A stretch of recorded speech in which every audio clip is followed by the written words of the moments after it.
Live stream started. Woo. Hit us. No way to record. I think I'm gonna have to rename some of these Zoom meetings.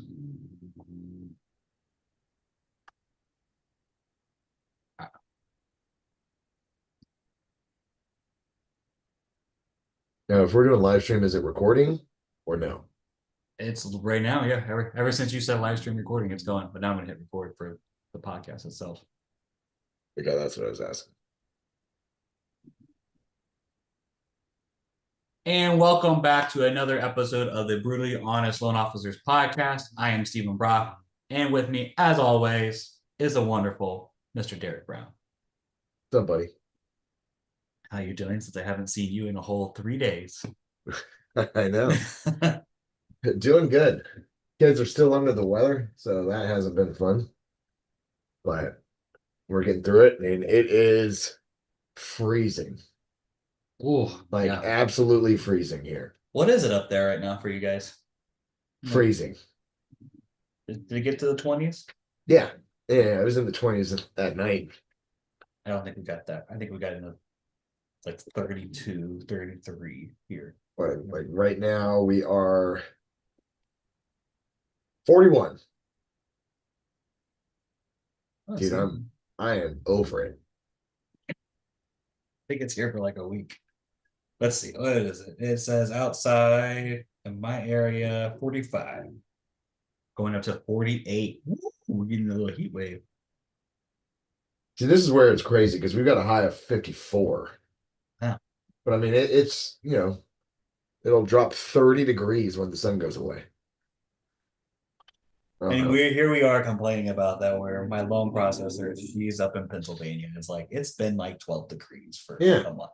Yeah. My Lori is in Indiana. And I mean, they've got like feet of snow.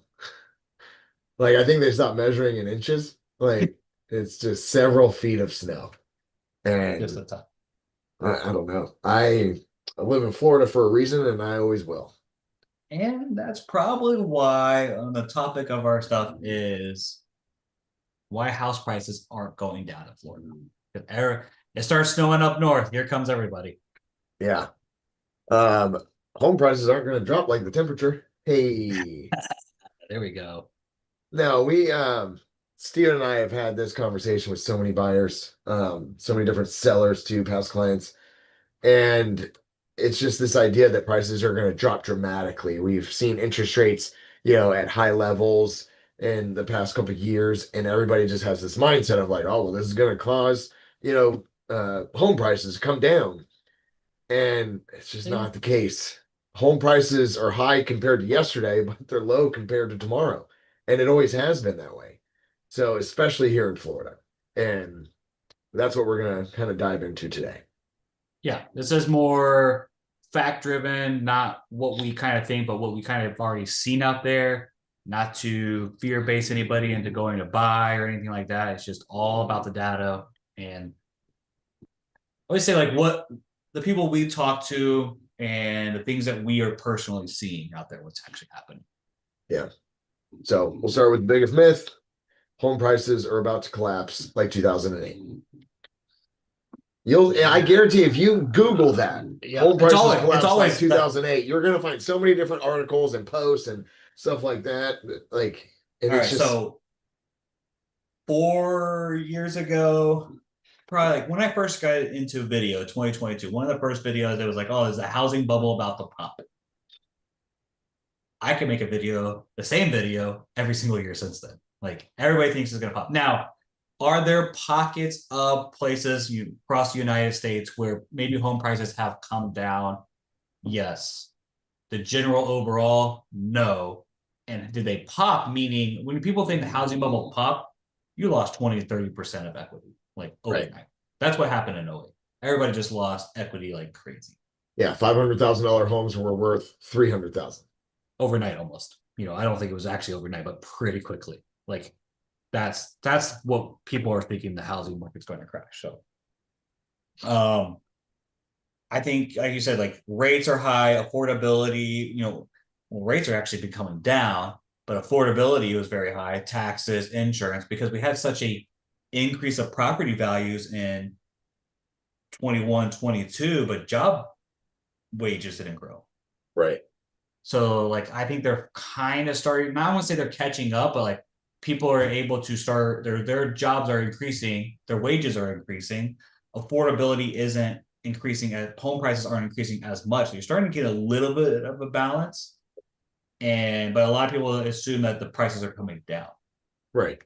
Well, and like the whole idea of like rates are high, affordability is tough, home prices have to come down as a result. Mhm. And like that logic just ignores what actually drives home prices, and that's Yeah, supply and demand. strictly supply and demand. And I So, will and in say, Florida, like if, and again, like Steven and I are prefacing this because we're talking about Florida. We're yeah, not talking about like I can't speak to home prices in Utah or Nevada or anything like we're talking about Florida because that's what we work with on a regular basis. And in Florida, supply is still tight relative to demand. and it's not even it's Florida's not an average market like Europe in the Disney area. So there's a lot of tourists and a lot of people buying maybe vacation homes and their first homes and all that stuff. So there's a Right. demand going in there. I'm in South Florida. We're a whole 5 degrees warmer than you or whatever it is. Like, okay, well, but like a lot of people come down here into South Florida and buy too because of the weather and all that. So we do have a constant flow of people coming in, especially when, as soon as it gets cold up north or like the big storms we just recently had last week. There's a flux of people coming in. I've gotten in the last, so I have a there is a what is New York broker up there, real estate broker that I know up there, and she's sitting like 3 people like over this weekend. And she's like, this big storm. She's like, I'm probably gonna have like 10 more people for you. Like they all want to move to Florida. And she's like, they need a mortgage. So like it's happening. Like you said, supply and demand. Now, one thing I want to talk about is the some of the numbers real quick on it is like I just saw this come out I think last week or so. So our realtor board puts out the numbers for each county and all that. So I was looking at the year over year compares from 2025 to 2024. Okay, so Single end of family, year, end of last year. yep, end of Like, 25 and end of 24. They compare them side by side to show you what it looked like. Home prices, actually, I think it went up like 0.01. right. So everybody's like, oh, it was a lot worse, or home prices went down and all that stuff. They didn't. They actually went up. They didn't go up as normal, 3 to 5%, but they still went up. They didn't go down. Yeah. So I did the same thing for Orlando area. The average home price increased. The median home price basically stayed the same. It increased by Yep. a couple $100. But when Yeah. you're thinking about like $380,000 is the median price, stayed the same. Stay the same. And year before that, it had gone up. So we've seen growth, like kind of nothing. Yeah. It's just staying where it's at. So if somebody that bought a house, paid down, a little bit of the loan balance. So they're creating equity. It's just not as quickly as, we've seen in years past. But when you look at like, the last 10 years, the amount of equity that's grown has been awesome. But when we have big years where there's 10% equity growth, 10% appreciation, that's not sustainable to just continue going like that. So we're going to have years where it slows down. But again, they haven't gone down. And I think So, what has gone down is people's expectations on what their home is worth. Like, oh, well, it was worth 250, a few years ago. I bought it at 300 and now it should be worth 350 1 year later. Well, no, yeah. no, not the case. So, last since 1950, when they really were tracking all of this, so over 70 years, home prices have gone down only 7 times. Yeah, and out of those 7 times, there's one like little group, and that's the 08, 09 Yep. Between crash '07 and where it 11. stayed like low and didn't recoup, Yep. the following year. So 2007 to 2011, the Great Recession, it dropped 25% over Right. that period and then recovered. The other one is 1990 to 91. It dropped 0.9. Wait a minute. So those are the years that it's dropped. Those 7 years. Yeah, okay, more recent. well, maybe more recent, like the last 30 years, but 07 11, that was a great crash. Then they put things, now people, that's the problem, is a lot of people are like, well, that was a mortgage one. That's the most recent one. So like, it's got to be the mortgages that are doing it. The 7 to 11 one, that was definitely the mortgages. Just anybody could get a mortgage. They put so much regulation into it now to stop that from happening. Yeah, and also appraisers were getting paid off like, hey, this home's Yeah. only worth 380. We needed it before 25. Here's a couple extra dollars. You got it. Yeah. And then there was so much like 0% financing. You could buy a house with no money. It's an inflated price. So then like once everything got corrected, people owned four homes that they hadn't spent any money putting like Mm-hmm. no money down. So as a result, yeah, there were a lot of people that were upside down on all these houses and had to go through foreclosures and stuff like that. Somebody's gonna like listen to this video and say, well, foreclosure rates are up. Yeah, they might be up year over year, but they're not even close to the levels that they were at in 2007, 8, 9. I love when they do it as a percentage. They're like, they're up 60%. Well, it was zero last year. So everything is up. Like Yeah, they're still super low. Yeah, are they up? They're up when they were zero. And especially when they were saying, like, well, they weren't even allowed to foreclose a couple of years ago. Like the COVID stuff that the government put in, like you couldn't foreclose on people. And so that you're not getting foreclosures now because people have so much equity in their home. And they're able to sell it and not get foreclosed on. I have a client right now that just bought a house that's in short sale slash about to go into foreclosure. Like they were saying it was going to be a short sale. Then the bank came back and said, oh no, it is actually, we're just going to foreclose on it or you can sell it. And they're selling it. They won't get a foreclosure. They won't get anything on it. They'll be perfectly fine because they had so much equity still. They're still walking away with money. right. And if anybody is going through a short sale, like there are good title companies, and I know a couple of them that can actually help you negotiate. We've Right. had Jillian on before, the core title. Like she actually will negotiate with the bank because it's not about always your listing agent, it is the title company that negotiates with the bank that, hey, we're going to put them in short sale. We want to say it's this. We want to make sure you give them a moving credit.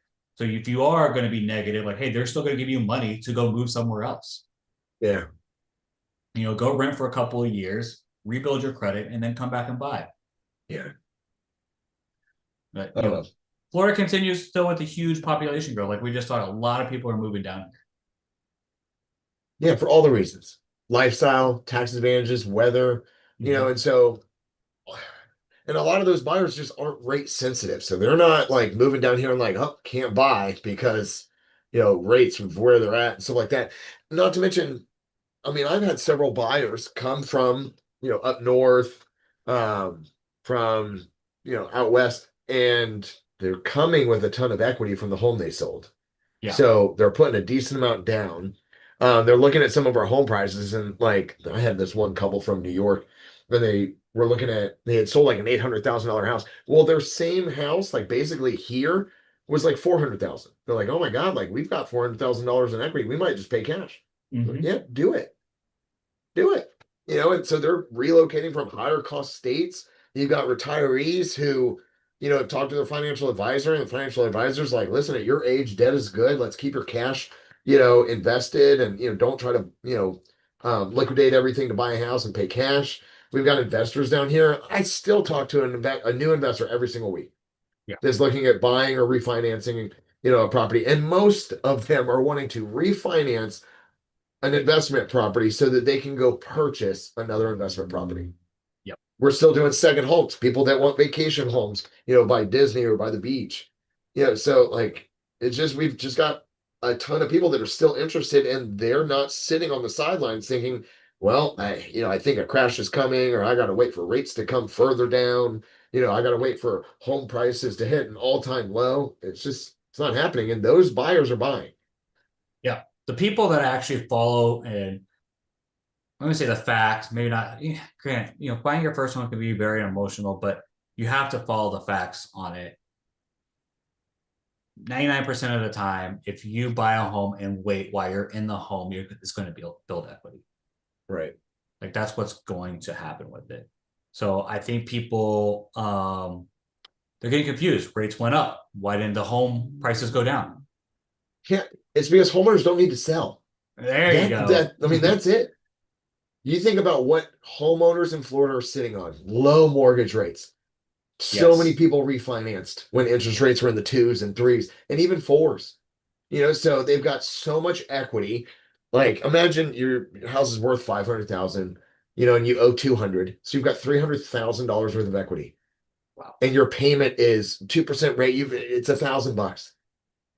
They just simply don't have to sell. They can sit and wait. Their Exactly. payments are so affordable that there's no urgency to sell. They already bought their next home, and they can float two mortgages for a while because that first mortgage that they had from, the house they bought in 2020 it's super cheap. Yep. So, like you said, instead of lowering prices and kind of figuring it out, they just wait. I keep thinking like we're starting to get into the race trickling into the fives, kind of saying that high fives, low sixes. It's like every time it goes in that fives, more people start coming to the market. And it's people like I have a lot of, hey, I have a home. They're move up buyers or move down buyers. They're either, trying to buy that next home, to get the bigger house, or like, hey, we're done with this big house. We want to buy the smaller one. Right. And then so there's a lot of people just like, hey, we're done with this. The rates before they were just like, I'll wait it out. I think a lot of them were like, all right, we're done waiting. It's time now. We see where the rates are. We can move to the next one. Right.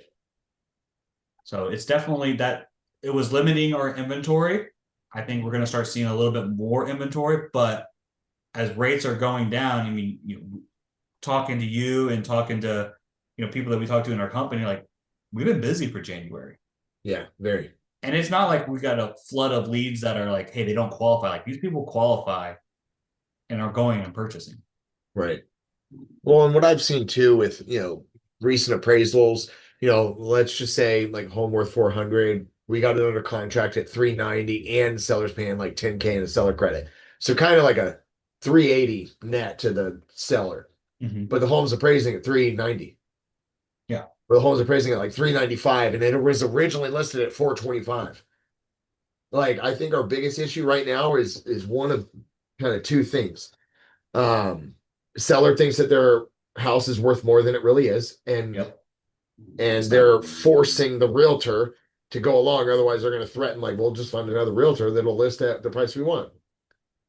And realtors don't have the balls to stand up to the seller. Some of them don't. I go to the realtor association stuff all the time, and you have some that are just like, they won't take the listing.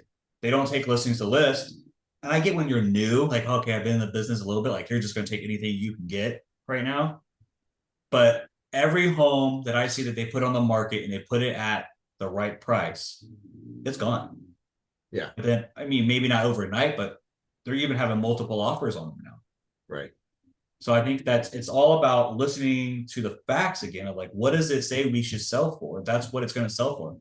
No matter what you as homeowner think your house is worth. My wife and I go look at it all the time. And it's like, she's like, oh, we're losing value on our house. I'm like, but we still have like $300,000 worth of equity. Yeah.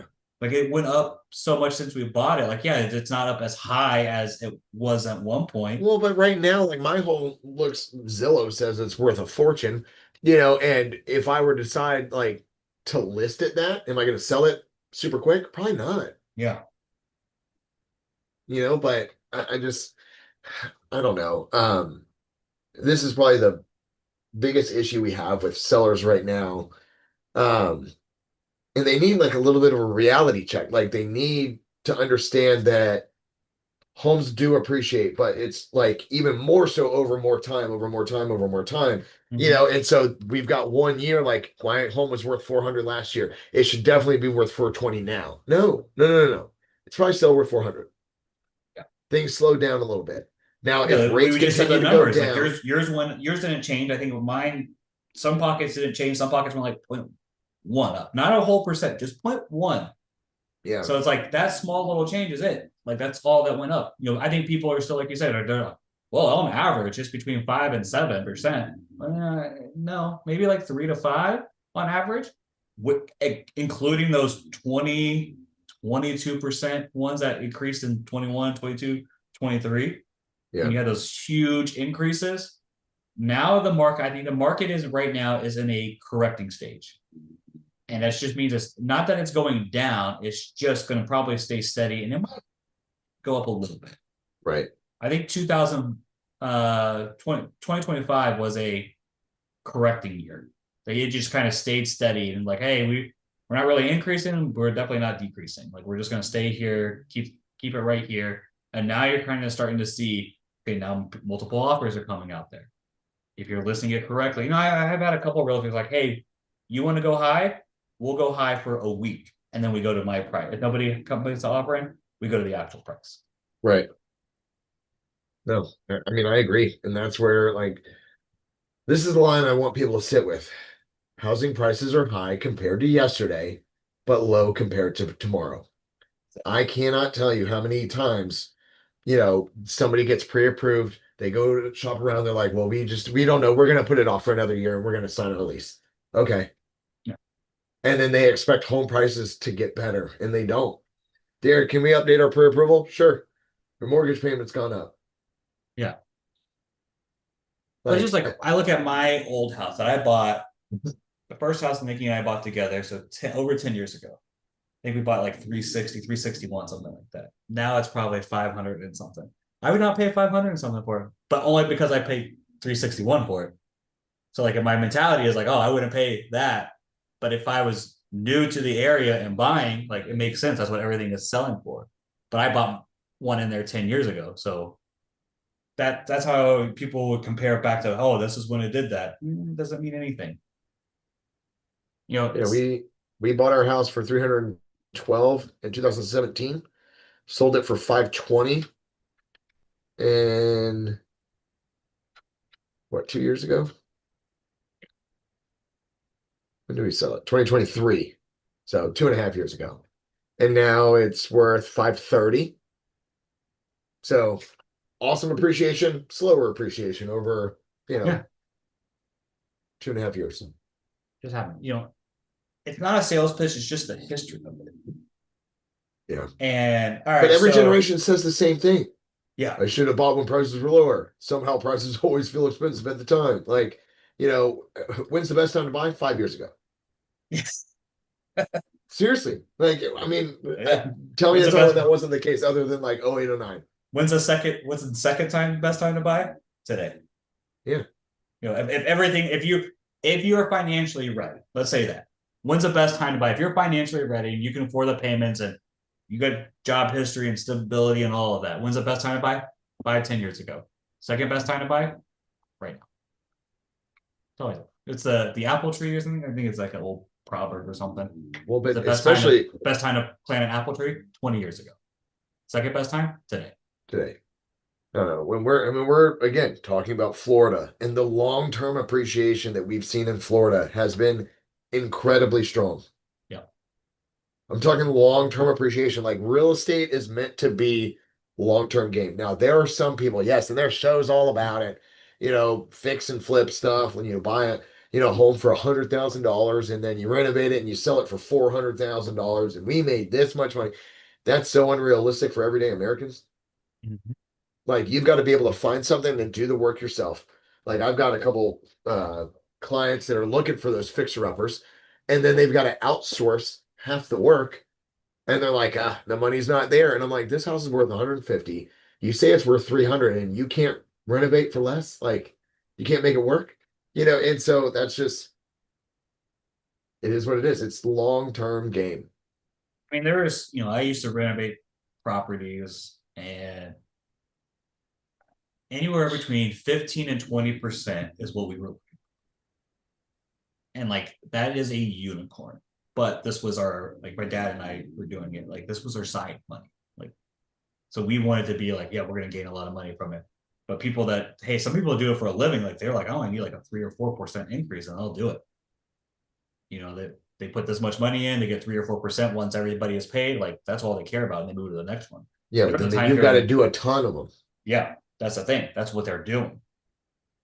The other person that's, hey, I'm gonna buy this house and live in it and renovate it. Like that's good. That's what you want to do. But then you got the people like how I was like, oh, I'll renovate one or two.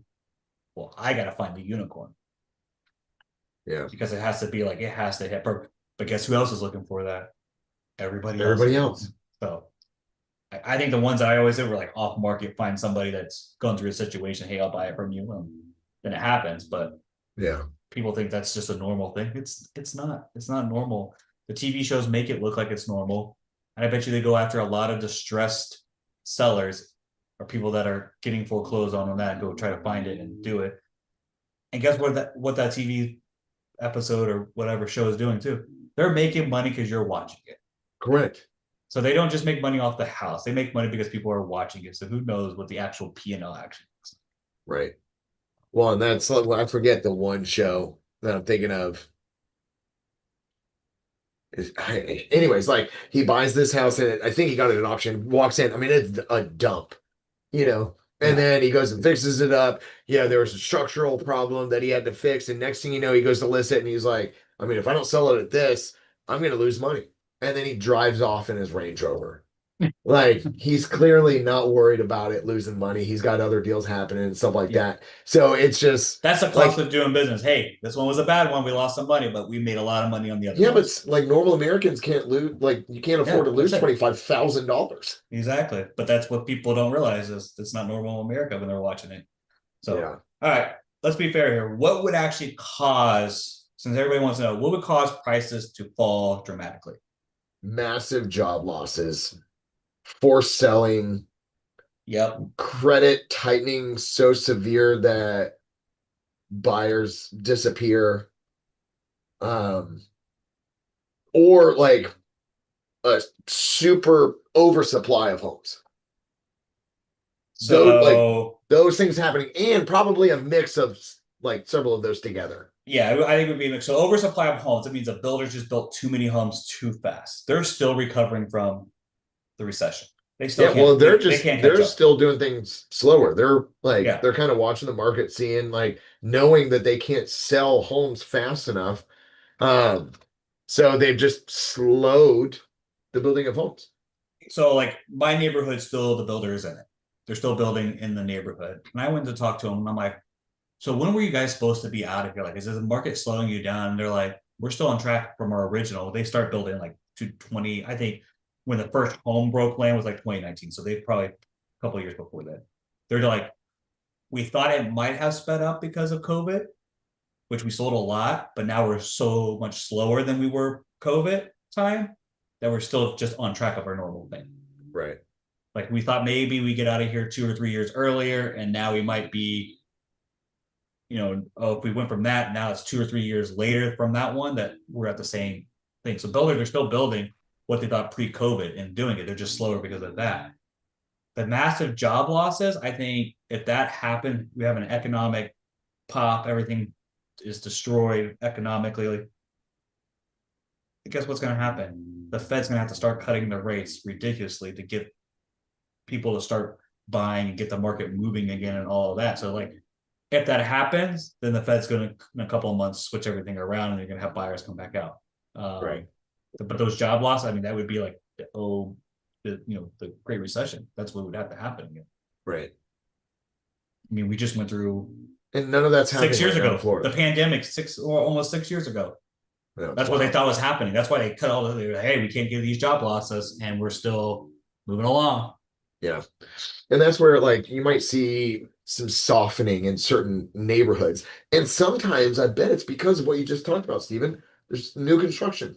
Yeah, So when you have like an older neighborhood right here and then a newer neighborhood right here, and the newer neighborhood is, you know, the builder's offering all these incentives and covering your closing costs and lower rates and stuff like that, then this seller over here, people are going to go new construction. So how does that seller sell their home? Price reduction.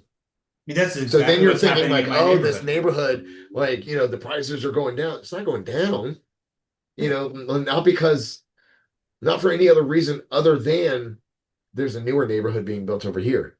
Like if I sold my house and I had to compete with the builder, I would have to give them buy down their rate. So whatever that's going to get it into the builder, because that's what the Right. builder is. It's just buying down the rate. Hey, they're paying for that rate to get buy down permanently or a 2-1 buy down or whatever the case is. Right. That's what's happening. So I would have to do that. I have enough equity in my house. I could probably do that and I could be the same price as the builders. If not, I have to be cheaper. And so until my neighborhood, until the builder leaves, those are your two options: be cheaper or buy down the rate. Which your cash walk away is going to be the same. Right. So it's like, which one do you want to do now? Once the builder is done and gone, and now my competition of buying down rates is gone, then I don't have to. Right. But that's what I see all the time. Like that's when my wife and I are talking, like, oh, our house was worth over $1 million, and then it dropped down to like 900 and something. I'm like, because the builder is slashing everything. Because to Right. them, the same thing. Well, I might take a little loss on this one, but if I can just start clearing these, Yeah. I'll make it. Like, hey, Yeah. We're not gonna go broke. if I make 2% instead of 10% on each house, I'll just sell these a lot quicker than holding and staying. Yeah. And none of these things are happening in Florida. The massive job losses, the forced selling. But let's just say some stuff happens. Yeah. And we know that prices are going to be a little bit lower next year. Mm-hmm. What happens when buyers wait for it? Well, they're paying rent. Okay. So they're still paying rent, which is 100% interest.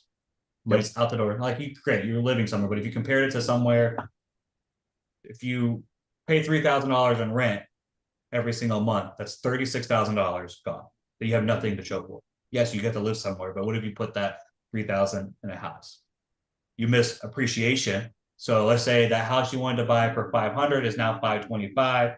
You're paying 3,000 in a rent, so you got 3,600 or $36,000 that's gone, plus 25,000 in appreciation that would have happened. So look at that big swing. You're not negotiating. You're going to lose opportunities that, hey, maybe the seller would have paid for your closing costs or would have paid for your rate to come down. Right. So those are things that you missed out on. And if prices go up. So we haven't seen prices go down. We've seen prices stay the same. So if prices start trickling back up, that's where you might run into, that's your risk. That's your game. Right. Right. Yeah. I mean, And what happens when rates come down? demand's going to surge again. It's every time. So it puts upward pressure on prices. Rates are at a 3-year low right now in that ballpark range. Yeah. And what do we said at the beginning of this podcast, and we were at our sales rally last week. Everybody's January's, all these leads are coming in. All these people are applying. Yeah. Like our number one loan officer in our company has taken like 150 loan applications just in January. Yeah. And that's not leads coming in. That's actual people applying for a mortgage. Yep. So they who knows how many she's talking to first, and then these people actually doing it. Like that's insane. Yeah. So what should Florida buyers do with everything we just talked about? Focus on value, not headlines. Yeah. Buy when the payment works. Negotiate smart. Plan to refinance if rates improve, but don't like bet on it. Make sure that you're buying with a payment that's affordable. Exactly. And then just stop waiting for the crash that isn't likely to come. That's it. So Florida real estate and real estate in general is not about today. It's about the long term, the lifestyle, the demand that happens, the growth. Those are all the things that actually matter. Yeah. Yeah. No, I mean, housing prices, they're not coming down dramatically. They may pause, like kind of like what we've seen. They might adjust, but the long-term story just hasn't changed. Yep. Expecting to go up. Exactly. So, and the buyers that are paying attention to that and understand it, they're the ones that are winning. So if you want to talk through Florida specific numbers and strategy, that's what we do. We'll help you make a smart decision, not an emotional one, based on numbers, based on what works for you. And if that's what you're looking for, reach out to us. Well, that's another wonderful episode of the Brutally Honest Loan Officer podcast. Derick closed it out perfectly. We'll see you guys.